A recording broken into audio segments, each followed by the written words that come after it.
Hey guys, this year marks the 40th anniversary of the fun hacker movie WarGames, starring Matthew Broderick, Dabney Coleman, John Wood, and Ali Sheedy. It was released in June of 1983 by MGM United Artists. I'll bet you're going to enjoy this unique perspective on the movie because in 1983, when Broderick's character, David Lightman, was using a war dialer program, I was getting search warrants in real life to seize war dialers as a sergeant with the Austin Police Department.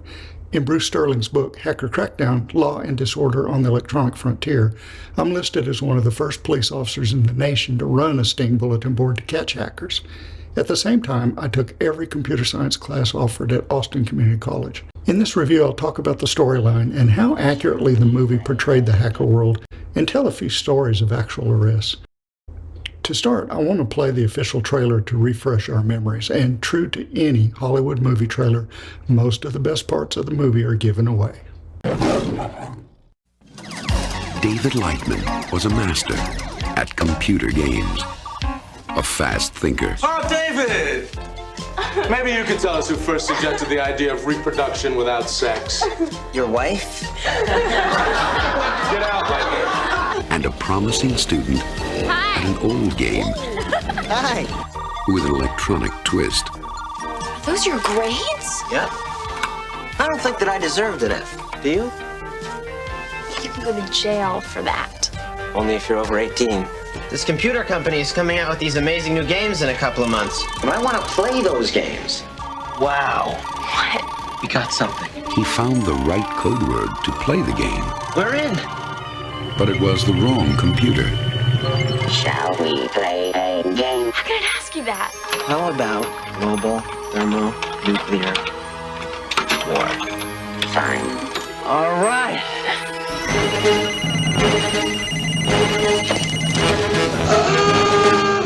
What the hell? They're trajectory headings for multiple impact re-entry vehicles. How's that mean? I don't know, but it's great. All stations, this is Crystal Palace. I wonder if I should use my subs. 22 Typhoon-class submarines departing Petropavlovsk. What in the hell's happening here? Oh my God. Shall we play? I have 7, correction, 8. That's 8 Redbirds. Get on the sack. Tell them to flush the bombers. Russians are still denying everything, sir. Who are you working with? Nobody. Why don't I believe you? Overday, we have Soviet missile warning. Placed under arrest pending indictment for espionage. Espionage? Confidence is high. I repeat, confidence is high. Cobra Dane, is this an exercise? Negative, this is not an exercise. Get me the president on the horn. It's still playing the game. It's gonna start a war. Close up the mouth. Is this a game or is it real? War Games, playing soon at a theater near you. Shall we play?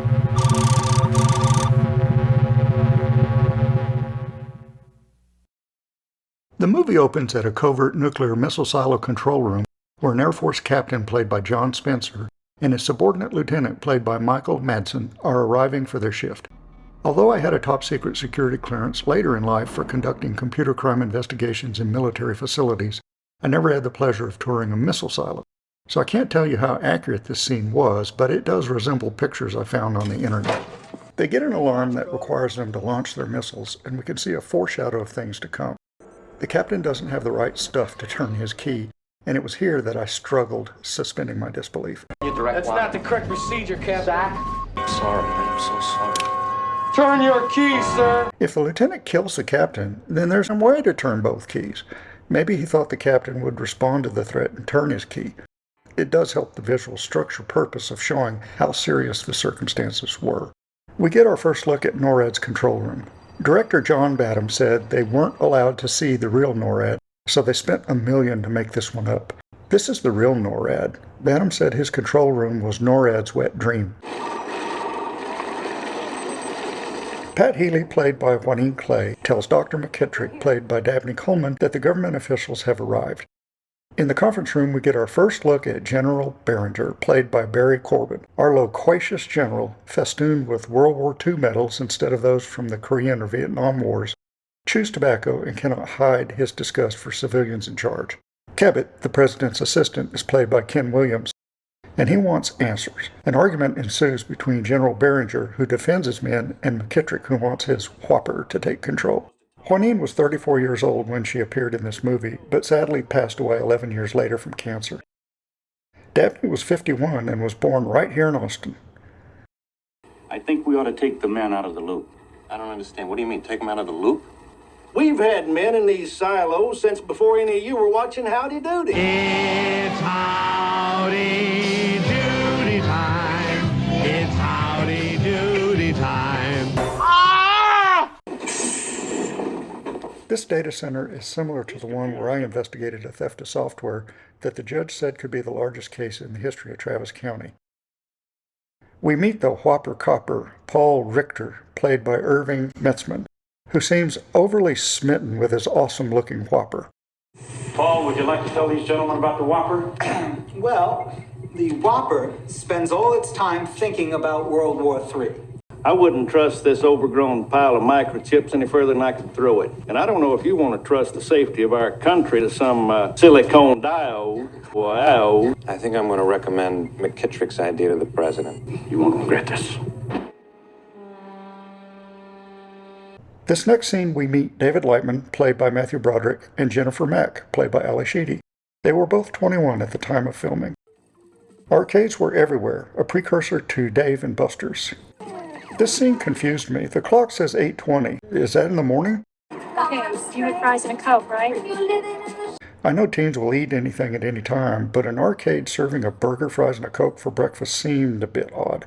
David's late for class, as are some of the other teens, but younger kids are still hanging out. Anyway, it's a good look at how the kids used to live in the arcades. Sprout Roots? Oh, David! Nice of you to join us. The biology instructor, Mr. Liggett, is played by Alan Blumenfeld. He was 30 years old and now has over 193 film credits. He asks Jennifer a question to which she gives a flighty answer. Why do nitrogen nodules cling to the roots of plants? Love? All right, Lightman. Maybe you could tell us who first suggested the idea of reproduction without sex. Your wife? That answer gets him kicked out, where he can view the school's current password. Without a user ID, how could several people log on the same time with the same password? Well, in some cases, the terminal's identification substituted for a username. You want to ride home? Yeah. And now we get a look at David's bedroom and his quirky, eclectic computer system. That, my friends, is an MSI 8080 computer. The keyboard in the movie is just a prop. That spot behind the desk is where an engineer sat with a CompuPro 8086-based computer, which actually controlled the screen, and he timed it to Matthew's keystrokes. What are you doing? Dialing into the school's computer. This is how computers were identified and hacked back in the day. The mini computer at the school dutifully identifies itself as a PDP 1170. It did not have a keyboard. Like early mini computers at the time, it was programmed with the switches on the front. Hackers got a copy of the user manual, which listed the default passwords that were often not changed. But the internet had just come into existence 6 months earlier. How would they find a manual? Once the mini computer was running, a programmer could use a terminal to input data. I worked a computer crime at a major chip manufacturing plant that required employees to log on with their first name, last name, and they were assigned a serial number as a PIN. To help employees remember their PIN, it was printed on their employee parking permit sticker. I'm not kidding. They needed the sticker, I guess, so security could tell the crooks from the visitors. This is not an accurate depiction of a typical hacker's lair. Someone with more engineering or electronic proclivities like Steve Wozniak might have had an MSI, but not David. Woz cobbled together the first Apple computer, and he built his own blue box for freaking Ma Bell. I should clarify terminology. People who explored all the ways possible to exploit the Bell telephone system were called phone freaks. Programming computers were called hackers. A phone freaker took the name Captain Crunch because he discovered that a toy whistle included in every box of Captain Crunch cereal gave off a shrill sound right at 2600 hertz, the exact frequency needed to manipulate the phone system. There was some concern that real hackers would use the techniques learned in the movie, and in fact they did. The Hacker Quarterly 2600 was sometimes called the Hacker's Bible. It's named for the 2600 hertz, the frequency that might have began the freaking movement. I met a lot of hackers in '83. Most of them had an Atari 800, a Commodore 64, Texas Instruments 994A, or a TRS-80 color computer called a Coco.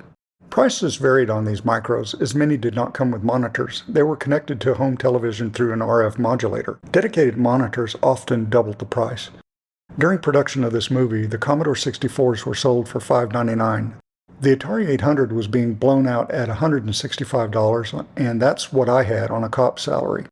The TRS-80 Coco was $3.99, the TI-99 4A was $5.95, and the Apple IIe, as you might expect, was $1,395 or $4,213 after inflation. Most of these, though, were found in schools.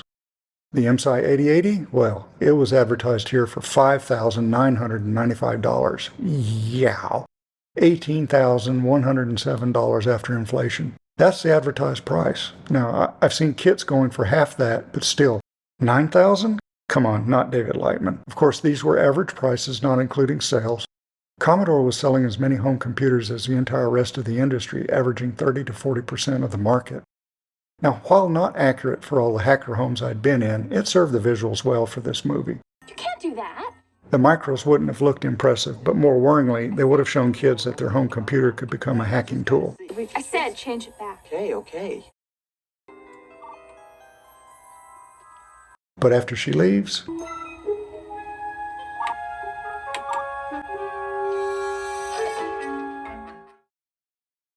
I guess threatening to kill your captain didn't get you court-martialed back then.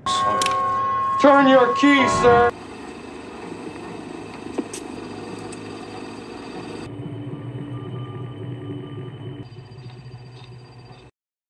It's all your fault!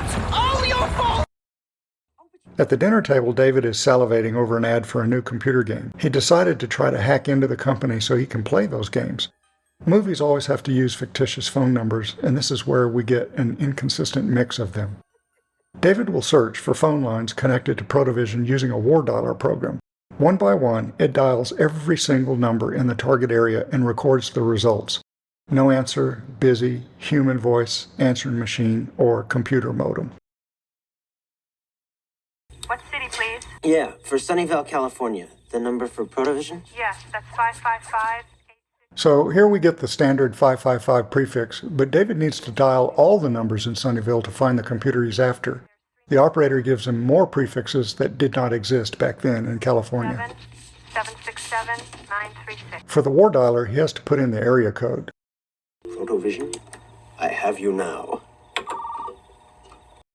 So now they used the 311, which was a reserved number. It went along with 411 and 911 for special use.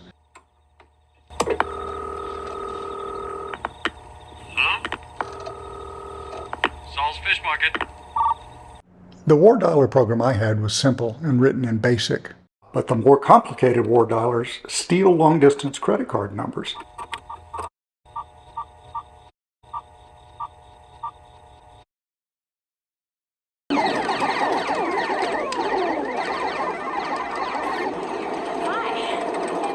Jennifer has changed her mind and wants David to change her grade after all. What's it doing?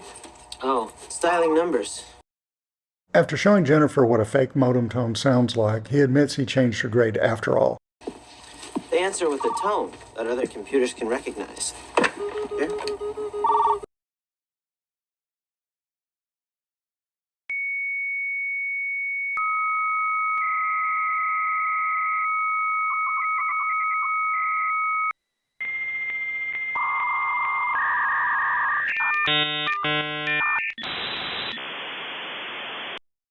You're calling every number in Sunnyvale? Isn't that expensive? There's ways around that. You can go to jail for that. Only if you're over 18. Is this gonna take a long time? I'd like to get my grade changed. I already changed it. Well, what did I get? You got a D. You gave me a D? No, you got an A. I was kidding. Oh, well, that's okay. David checks the results of the search and finds a bank and an airline reservation system where he books them 2 seats to Paris. Are we really have tickets to Paris? No, you have a reservation, though. Doesn't identify itself. Connection terminated. How rude. I'll ask you for help. Help games. He's convinced this is Protovision. Patience. What does that mean? I don't know, but that's gotta be them.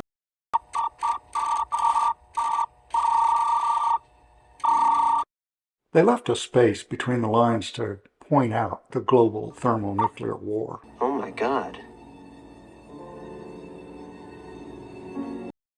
So these guys can tell you what that printout means? Yeah, they probably invented it in the first place.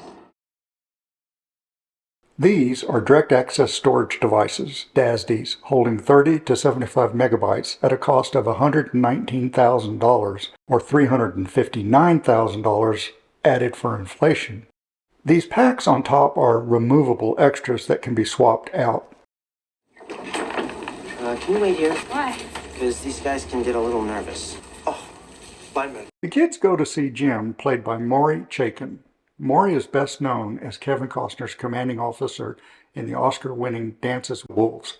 Sadly, he died on his 61st birthday from kidney failure. Malvin, played by Edward Deason, 26 at the time, and this is a shocker, he's typecast for playing nerdy characters. I really want to get in, find out as much as you can about the guy who designed the system. I don't even know the guy's name. Go right through Falcon's maze. This, boys and girls, is a library. It holds books, lots of them. It used to be the only way to get information. This is microfiche. You'll still use these to research old articles from magazines and newspapers. And this is called the Dewey Decimal System, an official way to organize libraries.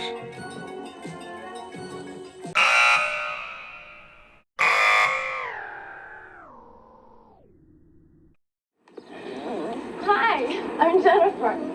Is David here? How do you do? Yeah, he's up in his room. Have you ever heard of the word tumulus? Tumulus. No.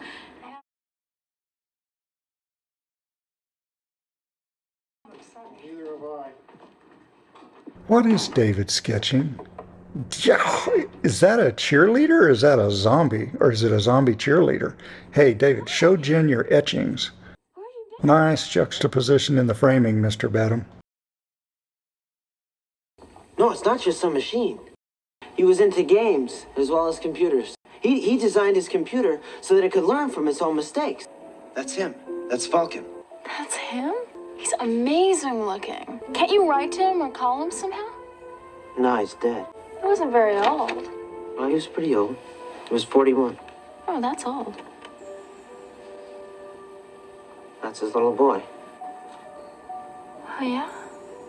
No, Falcon's kid. Joshua. Can't be that simple. Wow. What? We got something.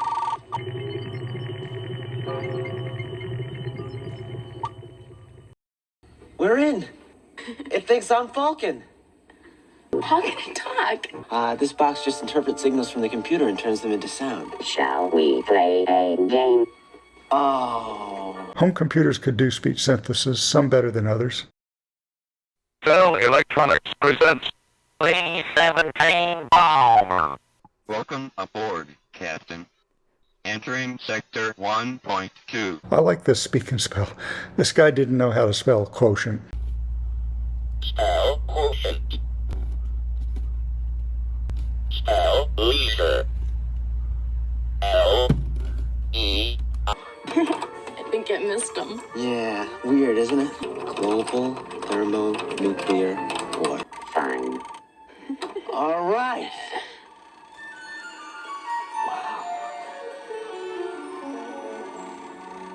Which side do you want? A little editing mistake. Russia is already selected. I'll be the Russians. While Jennifer and David play war, NORAD thinks it's real and all hell breaks loose.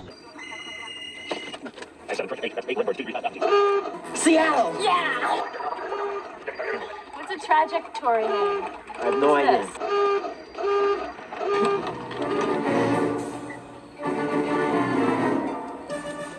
David? David forgot to fasten the lid, which ends round 1 of World War III. Yes, sir. Yes, sir.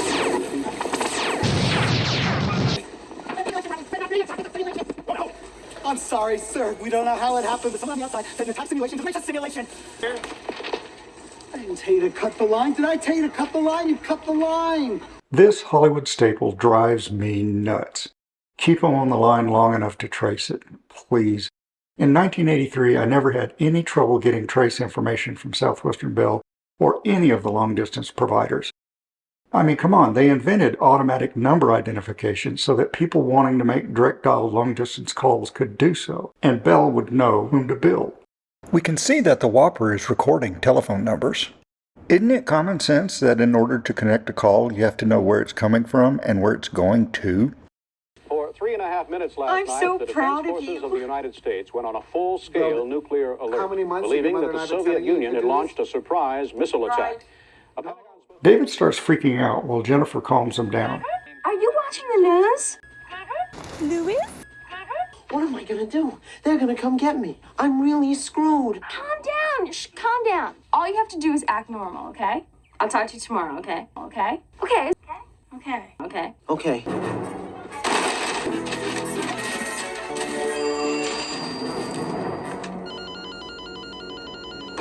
Greetings, Professor Falcon. Oh my God. What is the primary goal? To win the game.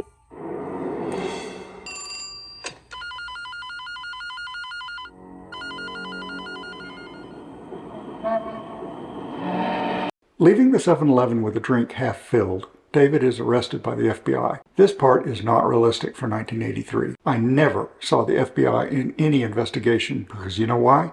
They had no jurisdiction. It was the Secret Service that could do it based on wire fraud laws. The first and most famous hacker sting involved the Secret Service in Operation Sun Devil, 2 years after my sting operation. Back at NORAD, a group of visitors are on a tour. David is taken to NORAD. Why, I have no idea, except that it's a plot point for the movie. Okay, all set? Yeah. Oh, here. Well, we can find the password and take it out, but it might help to beef up security around the Whopper. The government officials meet with McKittrick's team, and this line got the largest laughs. I mean, have you gotten any insight as to why a bright boy like this would jeopardize the lives of millions? No, sir, he says he does this sort of thing for fun. What? Damn it, John, I want some answers, and I want them now! It's hard today to understand why that would be so funny, but back in the day, hackers were a real novelty, something that completely surprised everybody.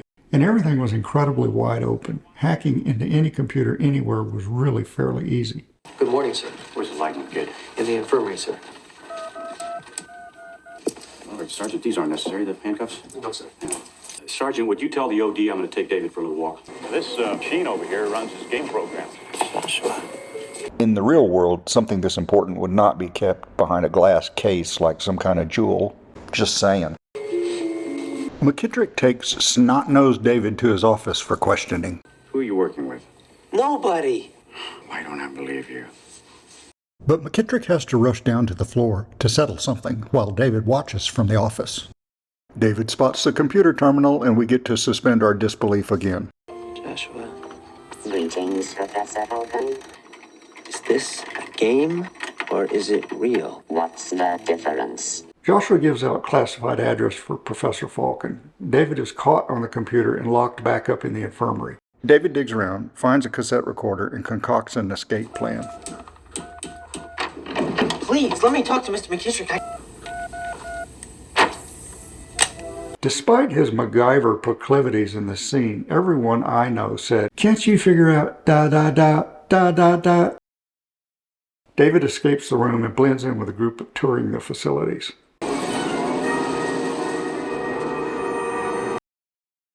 He finds a payphone and demonstrates one last trick for getting free phone service.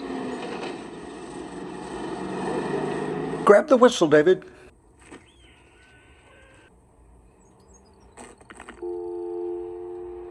Yeah? Jennifer, it's me, David. David? Louis? Yeah.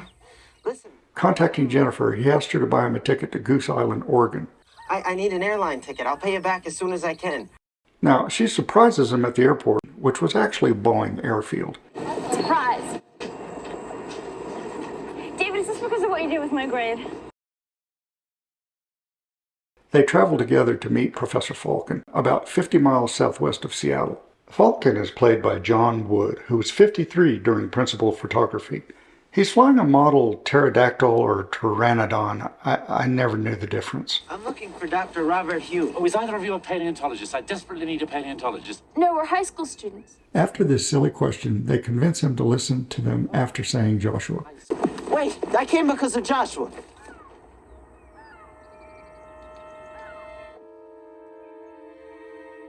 Meanwhile, Joshua continues playing the game.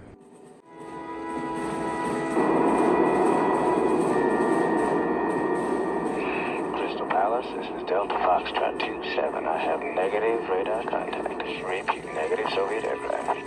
27, this is Brass Hat. They're right in front of you. You're almost on top of them. Time after time, they see it's a simulation, yet time after time, he wants to believe it. There's nothing out there, General, just blue skies. What the hell? How can you be so obtuse? You don't care about death because you're already dead. The professor is prepared for Armageddon. He's close to a major target, so he won't suffer when it happens. But the kids want to live, so they leave.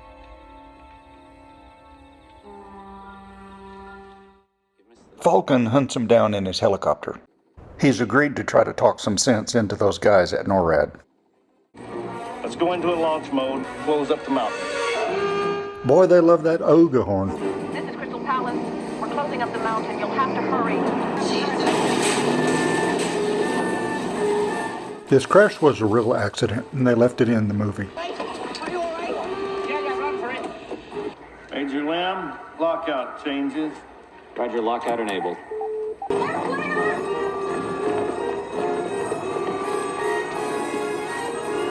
It's a bluff, John. Call it off. No, it's not a bluff. It's real. How can you be so obtuse? Hello, General Barringer. Stephen Falcon. Falcon, you picked a hell of a day for a visit. General, what you see on these screens up here is a fantasy, a computer-enhanced hallucination. But does it make any sense? Does what make any sense? That. Look, I don't have time for a conversation right now. How can you be so obtuse? The general decides to ride it out and not respond. We see a lot of drama and some cool but unrealistic graphics. It's Crystal Palace. You still on? That's affirmative, sir. Yeah, we're here. Jesus H. Christ, we're still here. Showing impact. Stand down the missiles! But Joshua has its own idea. He's going to launch the missiles himself.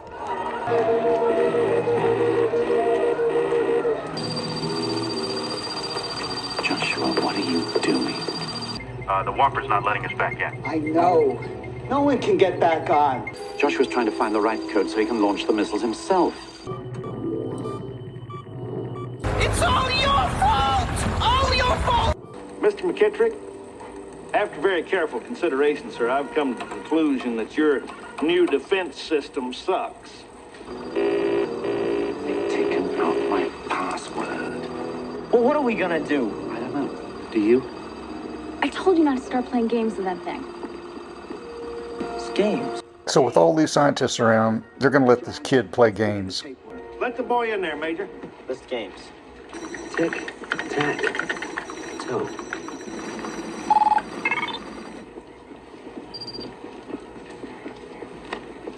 You're in. Order to disarm the missiles. No. Obtuse? Is it deliberate? One. Put X in the center square. No.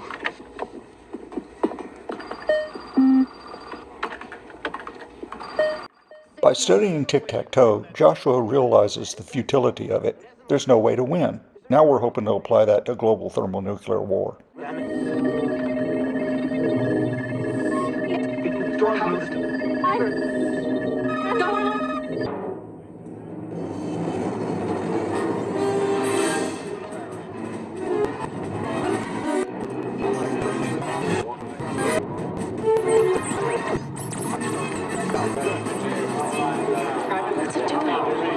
It's learning. Near the end of the movie, the graphics people started getting sloppy and misspelled a bunch of countries.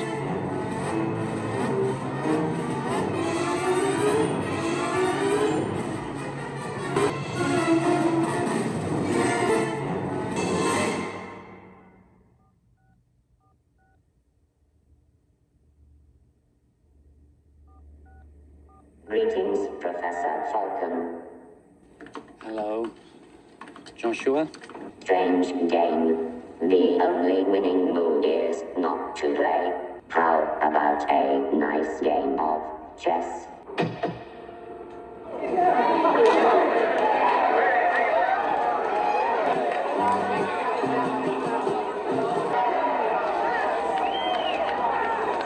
Hey guys, I hope you enjoyed this review of WarGames.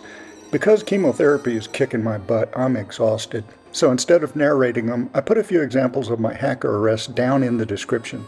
You can read how I pulled off the sting bulletin board, fooling even the editor of the student newspaper at UT Austin. Cheers.